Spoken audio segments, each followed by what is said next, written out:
So, welcome in Mastermind Public School online channel videos, and today's class is about class 9 subject science and chapter number 4 part 1. So इस video में हम यहाँ पर discuss कर रहे हैं स्ट्रक्चर ऑफ एटम।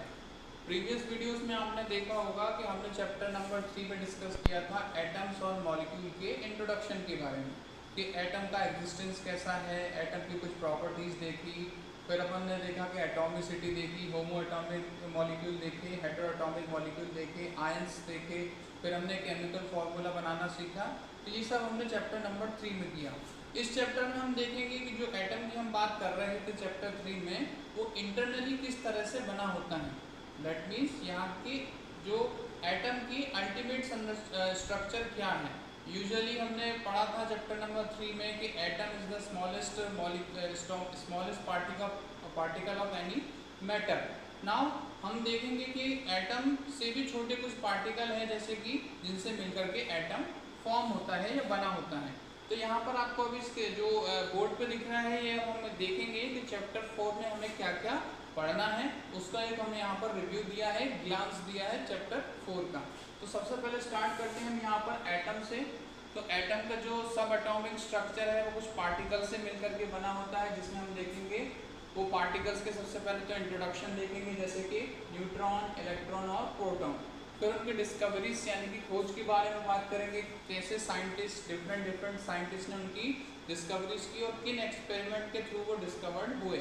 जैसे अपन कहेंगे neutron by James Chadwick, and फिर अपन बात करें electron from cathode ray experiment by J Thomson नामक साइंटिस्ट ने अपना किया। फिर बात करें थर्ड प्रोटॉन की, तो ये हो जाता है from cathode rays by E Goldstein. तो सबसे पहले हम डिस्कस करेंगे कि जो एटॉमिक स्ट्रक्चर की बात कर रहे हैं कि एटम सब एटॉमिक पार्टिकल से मिलकर के फॉर्म हो रहा है। उन सब एटॉमिक पार्ट के जो यहाँ पर नाम गिवन है न्यूट्रॉन, इलेक्ट्रॉन और प्रोटॉन, उनकी डिस्कवरीज और एक्सपेरिमेंट की बात करेंगे। फिर एटॉमिक स्ट्रक्चर के जो डिटेल को समझाने के लिए, एक्सप्लेन करने के लिए कुछ साइंटिस्ट ने मॉडल प्रपोज किए। तो उन साइंटिस्ट के जो प्रपोज मॉडल है उनकी इंडिविजुअली डिस्कस करेंगे। जैसे कि एटॉमिक मॉडल की बात करें तो थॉमसन्स एटॉमिक मॉडल, फिर रदरफोर्ड्स एटॉमिक मॉडल और अल्टीमेटली बोर्स एटॉमिक मॉडल। तो इन तीनों मॉडल की इंडिविजुअली कुछ फीचर्स हैं, कुछ मेरिट्स हैं और कुछ डीमेरिट्स हैं, हमको डिस्कस करेंगे इस चैप्टर में। फिर इसके बाद आ जाता है distribution of electron in different shell. तो हम देखेंगे कि एटॉमिक जो अलग अलग मॉडल के थ्रू हमें समझाया गया कि कैसे एटम बना होता है, उस अकॉर्डिंग हम देखेंगे कि एटम के अंदर इलेक्ट्रॉन किस तरह से अरेंज होते हैं, सेल्स में होते हैं। तो कैसे हम सेल्स में इलेक्ट्रॉनों को अरेंज कर सकते हैं वो अपन कहाँ से सीखेंगे, 2n स्क्वायर रूल या अपन कह सकते हैं बोहर-बरी स्क्रीन के थ्रू। फिर ऐसे ही हो जाता है एक बैलेंस सेल की, यानी हमने पढ़ा था आयन जब कोई एलिमेंट या फिर कुछ मेटल जो है आयन बनाता है तो अपने आउटर मोस्ट सेल से या तो इलेक्ट्रॉन को रिलीज करता है या आउटर मोस्ट सेल में इलेक्ट्रॉन को गेन करता है। तो वही सेल यहाँ पर अपन कहते हैं बैलेंस सेल हो जाती है। और वो जो इलेक्ट्रॉन एक्सचेंज होते हैं किसी केमिकल रिएक्शन में या फिर रीअरेंज होते हैं तो उसमें अपन क्या कह देते हैं, बैलेंस इलेक्ट्रॉन। फिर ऐसे ही आगे हमें देखना है एटॉमिक नंबर। हमने कहा था कि डिफरेंट टाइप के एलिमेंट्स अवेलेबल हैं जिनके बहुत सारे नंबर्स हैं, हमने कहा था ऑलमोस्ट 118 हैं। तो उनमें क्या होता है कि इनको एक एटॉमिक नंबर असाइन किया जाता है, हर एक एलिमेंट को उसके सिंबल के साथ साथ उसका एटॉमिक नंबर भी असाइन किया जाता है। तो वो कैसे अरेंज करते हैं तो वो अपन देखेंगे नंबर ऑफ प्रोटॉन के अकॉर्डिंग। फिर मास नंबर कि कितने इलेक्ट्रॉन, प्रोटॉन और न्यूट्रॉन हैं उसको डिस्कस करने के लिए, जैसे कि अपन देखेंगे कि एटम के स्ट्रक्चर में एक स्ट्रक्चर आ जाता है न्यूक्लियस या न्यूक्लियाई। तो उसमें कौन कौन से पार्टिकल मौजूद हैं, प्रोटॉन और न्यूट्रॉन, वही हो जाती है आपकी मास नंबर। और अल्टीमेटली कुछ छोटे मोटे टर्म्स हैं, डेफिनेशन है, जैसे कि आइसोटोप्स, आइसोबार्स, ये क्या होते हैं ये डिस्कस करेंगे। तो टुडेज टॉपिक अपन सबसे पहले डिस्कस कर रहे हैं एटम और उसके सब एटॉमिक पार्टिकल्स के बारे में। So let's continue with that.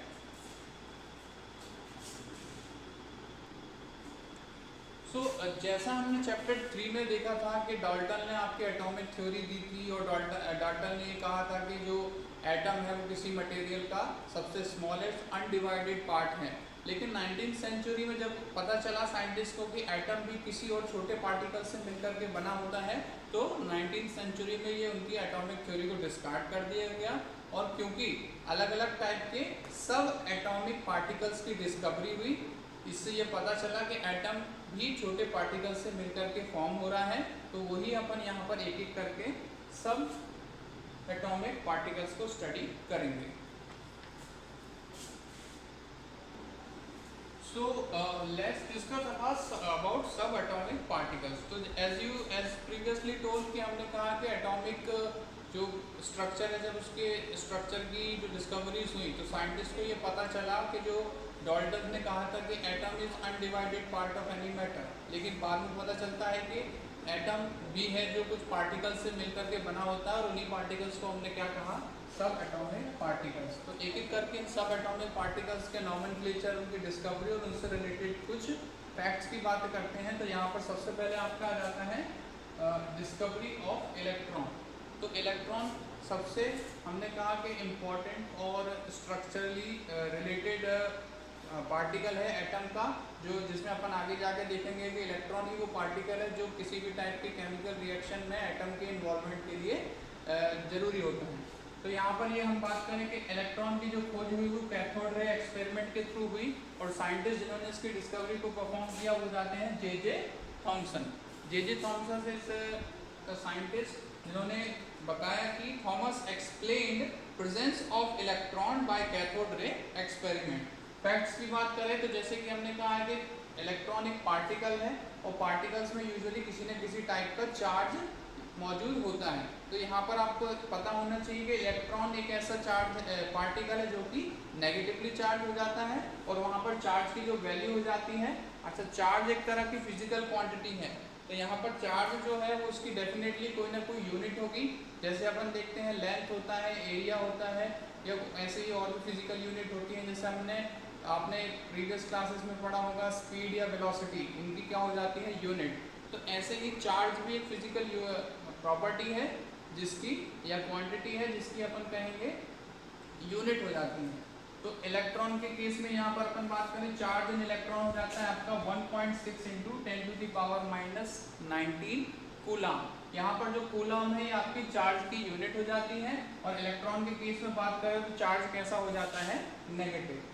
और अल्टीमेटली यहाँ पता चलता है कि calculated by Robert E Millikan. Discovery तो पहले हो गई थी इलेक्ट्रॉन की, लेकिन उसके चार्ज का जो कैलकुलेशन था वो बाद में हो पाया बाय रॉबर्ट ई मिलिकन। बात करें उसकी मास की, तो हमने डेफिनेटली कहा था कि एटम में एटॉमिक मास था, या अपन आगे उसके बारे में पढ़ेंगे। तो उस एटॉमिक मास के फॉर्मेशन में, या अपन कहें कि एटम के जो मास के फॉर्मेशन में उसके पार्टिकल भी पार्ट ले रहे हैं, तो डेफिनेटली उनका भी कुछ ना कुछ क्या होगा, मास अवेलेबल होगा। तो यहाँ पर इलेक्ट्रॉन के मास की बात करें तो ये 9.1 × 10⁻⁻31 किलोग्राम हो जाता है, कैलकुलेटेड वैल्यू हो जाती है। तो यहाँ पर सबसे पहले सब एटॉमिक पार्टिकल जहाँ पर अपन बात कर रहे हैं इलेक्ट्रॉन की और उससे रिलेटेड फैक्ट की। नाउ सेकंड सब एटॉमिक पार्टिकल हमारा यहाँ पर है प्रोटॉन। तो प्रोटॉन जो है एक तरह से एटॉमिक स्ट्रक्चर का जब हम मॉडल पढ़ेंगे तब आपको ज़्यादा अच्छे से समझ में आएगा, लेकिन उसको समझने के लिए पहले आपको पार्टिकल्स के बारे में नॉलेज होनी चाहिए कि क्या उनका मास है, क्या उनकी नेचर है, या क्या उनका चार्ज है। तो बात करें डिस्कवरी ऑफ प्रोटॉन की, तो ये एनोड रे एक्सपेरिमेंट या कैनाल रे एक्सपेरिमेंट के थ्रू किसने किया, ई Goldstein named scientist discovered the proton via anode रे और कैनाल रे experiment. So E. Goldstein by his famous anode ray और canal ray experiment was able to detect presence of positively charged particle called proton in the atom। तो जहाँ हमने electron के लिए कहा था कि वो नेगेटिवली चार्ज है, प्रोटॉन कैसा हो जाता है आपका पॉजिटिवली चार्ज सब एटॉमिक पार्टिकल। तो पॉजिटिवली चार्ज है तो डेफिनेटली इसकी कुछ ना कुछ वैल्यू होगी। तो चार्ज ऑन प्रोटॉन हो जाता है आपका पॉजिटिव फर्स्टली, और 1.6 × 10⁻⁻19 कूलम।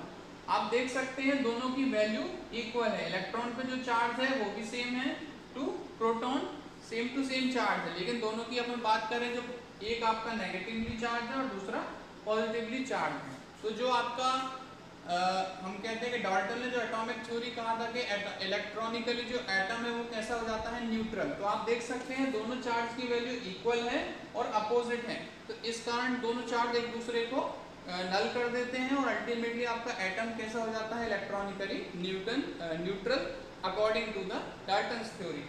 नाउ बात करें आपकी मास ऑफ प्रोटॉन की, तो यहाँ पर हमने कहा कि एटम को बनाने के लिए सारे सब एटॉमिक पार्टिकल रिक्वायर्ड हैं, तो उनके मास भी रिक्वायर्ड होंगे। तो यहाँ पर देखिए प्रोटॉन का मास हो जाता है 1.673 इंटू 10⁻27 किलोग्राम लिखेंगे, और अगर ग्राम में लिखना है तो -24 ग्राम में लिखेंगे। तो इस तरीके से आप देख सकते हैं दूसरा एटॉमिक पार्टिकल हमारा हो जाता है proton, discovered by E Goldstein via canal रे और एनोड रे एक्सपेरिमेंट। चार्ज की बात करें तो same as a electron but opposite in charge, that is positively charge. और मास की बात करें तो 1.67 इंटू 10⁻27 किलोग्राम और -24 ग्राम। अलग अलग हैं, आपको अगर ग्राम में लिखना है तो आप ये लिखेंगे और किलोग्राम में लिखना है तो ऊपर वाला लिखेंगे। क्लियर? नाउ लास्ट आपका एटॉमिक पार्टिकल हो जाता है न्यूट्रॉन। तो जैसा हमने पहले कहा कि एटम आपका इलेक्ट्रॉनिकली कैसा है, न्यूट्रल, तो ये दोनों चार्ज एक दूसरे को न्यूट्रल कर दे रहा है। दैट मींस अल्टीमेटली जो रह जाता है न्यूट्रॉन वो कैसा होता है, चार्जलेस पार्टिकल। यानी न्यूट्रॉन में ना तो कोई पॉजिटिव चार्ज होता है ना ही नेगेटिव चार्ज होता है, ये न्यूट्रल हो जाता है। बात करें मास की और उसकी डिस्कवरी की, तो अपन देखते हैं कि न्यूट्रॉन के क्या क्या फैक्ट हमारे पास हैं इस चैप्टर में स्टडी करने के लिए। So let's continue with the third subatomic particle called as a neutron.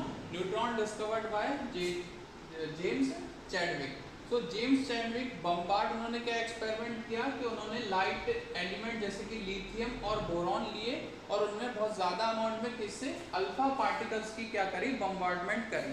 So with alpha particle and absorbed emission of a new particle having zero charge but having mass equal to that proton के in light element पर James Chadwick ने जब alpha particle के जो bombardment या बारिश की, तो उन्होंने क्या देखते हैं कि एक तरह के ऐसे पार्टिकल निकल रहे हैं जो कि चार्ज में जीरो है, यानी कि उस पर किसी भी तरह का कोई चार्ज नहीं है। लेकिन बात करें मास की तो उनका मास प्रोटॉन के मास के इक्वल है।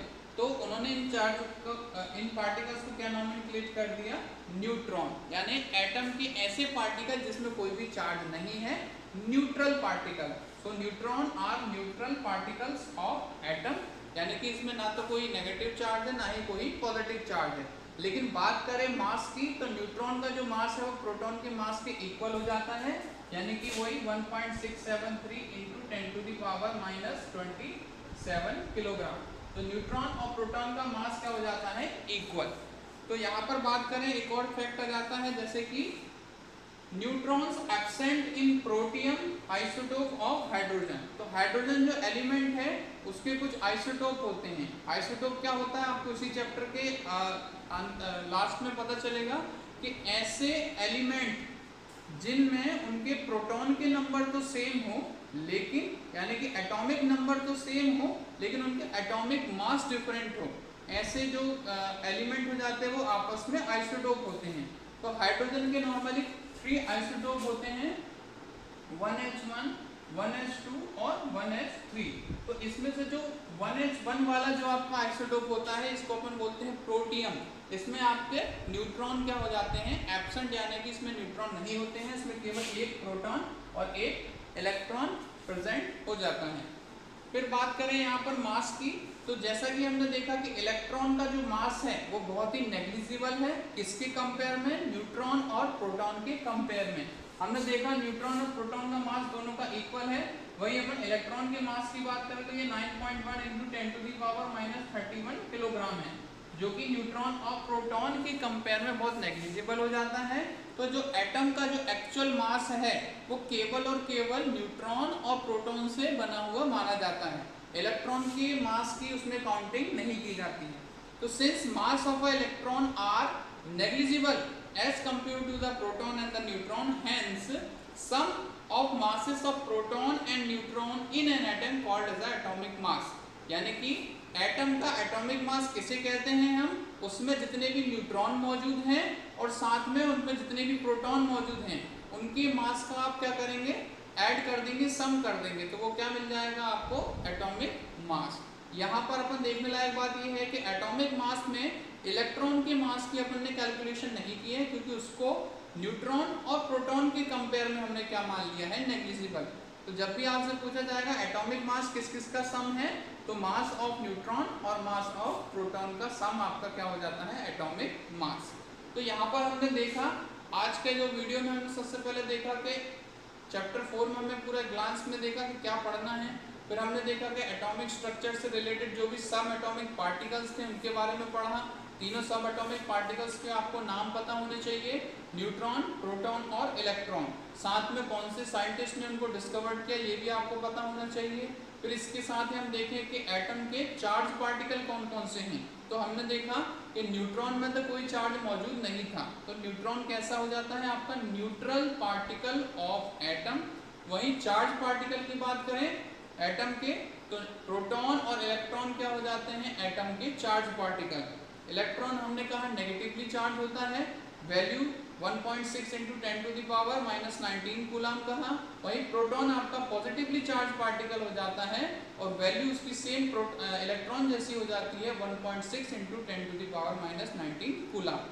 फिर मास की अपन ने बात करी, इंडिविजुअल पार्टिकल के मास की बात करी, और एटॉमिक मास का थोड़ा सा अपन ने अभी बात करी कि एटॉमिक मास न्यूट्रॉन के मास और प्रोटॉन के मास को ऐड करके अपन एटॉमिक मास का कैलकुलेशन करते हैं। तो now we are ending this today's video with fewer fact, because in second part of this video we will discuss in detail about atomic structure। तो वो टॉपिक थोड़ा लेंदी है, तो इस कारण आपका ये वीडियो थोड़ा ज़्यादा लेंदी ना हो जाए, इसलिए हम उसको सेकंड पार्ट में डिस्कस करेंगे। एटॉमिक स्ट्रक्चर और उनके मॉडल्स गिवन बाय 3 साइंटिस्ट, अपन ने अभी पहले भी डिस्कस किया था, थॉमसन, जे थॉमसन के द्वारा दिया गया मॉडल, फिर रदरफोर्ड का मॉडल और अल्टीमेटली बोर का मॉडल। तो ये अपन इस चैप्टर के सेकंड वीडियो में डिस्कस करेंगे। और थर्ड पार्ट में हम डिस्कस करेंगे जो भी रिमेनिंग आपका रह जाता है, जैसे हमने देखा कि एटॉमिक मास, एटॉमिक नंबर, इसके अलावा वैलेंस शेल और वैलेंस इलेक्ट्रॉन क्या हो जाते हैं, उनका डिस्ट्रीब्यूशन इलेक्ट्रॉन का एटम में कैसे होता है, और ultimately about the isotopes and isobars, वो अपन पार्ट 3 में डिस्कस करेंगे। So thanks for watching today's video, and please do like, share and subscribe our channel and study well.